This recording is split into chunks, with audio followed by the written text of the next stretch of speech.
अयोध्या राम मंदिर के कथित दान विवाद को शुरू लेकर हुई राजनीतिक बयानबाजी अब धार्मिक आयोजनों तक पहुंच गई है। शिवसेना उद्धव बाळासाहेब ठाकरे ने महाराष्ट्र भर राम रक्षा महाआरती आयोजित करने का फैसला लिया है, जिसकी एक महत्वपूर्ण कड़ी नागपुर में भी देखने को मिलेगी। विधान परिषद के नेता प्रतिपक्ष अंबादास दानवे ने आरोप लगाया कि प्रभु श्री राम के नाम पर मिले दान में गड़बड़ी हुई है और यह करोड़ों श्रद्धालुओं की भावनाओं से जुड़ा विषय है।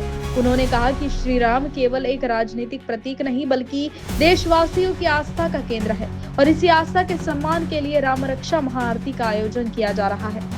आंदोलन म्हणतात हे राम रक्षा महाआरती, कारण प्रभू श्रीरामाचं मंदिर जे अयोध्येत भाविकांच्या श्रद्धेच्या पैशातून उभा राहिलेला आहे आणि याच पैशावर डल्ला मारण्याचं काम भारतीय जनता पार्टीच्या लोकांनी केलेलं आहे आणि म्हणून प्रभू श्रीराम एक श्रद्धेचं केंद्र आहे, श्रद्धेचं ठिकाण आहे।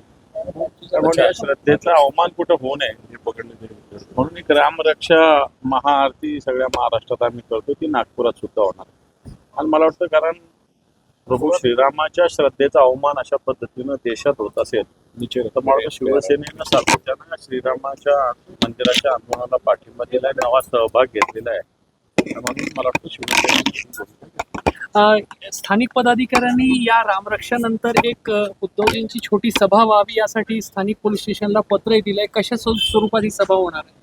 नाही, मला ते माहिती नाही। हे रामरक्षा महाआरती महत्वाची तिच्यासाठी आलेले, कारण उगाच राजकीय बाकी सभा वगैरे मला नाही वाटत असं काही होऊ शकेल, ते मला जास्त माहिती, परंतु महाआरती सगळ्यात महत्वाची।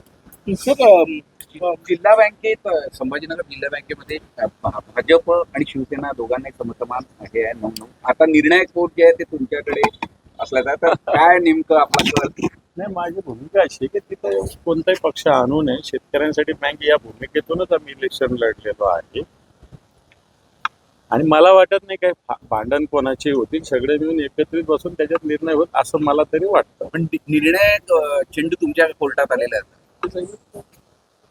सुप्त निर्णायक जर आला असेल तर निश्चित शेतकऱ्यांच्या हिताच्या बाजूने जो राहील त्याच्या बाजूने उभा राहण्याचा प्रयत्न करू। तसे तर दोघंही पक्ष शेतकऱ्यांच्या बाजूच्या हिताचे नाही, पण त्यातल्या त्यात विचार करू।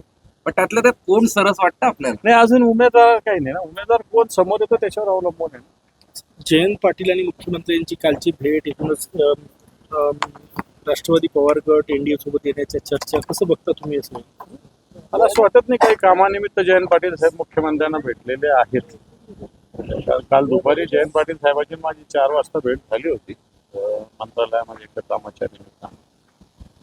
काही कामानिमित्त ते गेले असेल तर काही आपण सांगू शकत नाही, पण तरी कोणत्याही पक्षाच्या आणि कोणत्या व्यक्तीच्या मनातलं काही व्यक्त करणं अवघड येतं नक्की।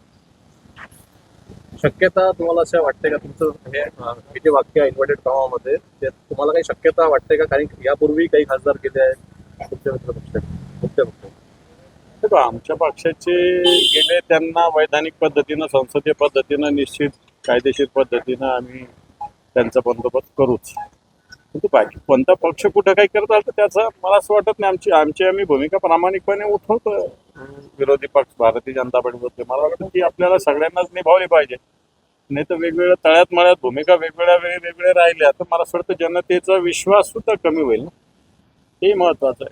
दानवे ने यह भी कहा कि उनका उद्देश्य किसी राजनीतिक सभा का आयोजन करना नहीं। उनके मुताबिक यह कार्यक्रम पूरी तरह धार्मिक स्वरूप का होगा, जिसमें राम भक्त एकजुट होकर प्रभु श्री राम के सम्मान और श्रद्धा की रक्षा का संकल्प लेंगे। Bureau report, news first.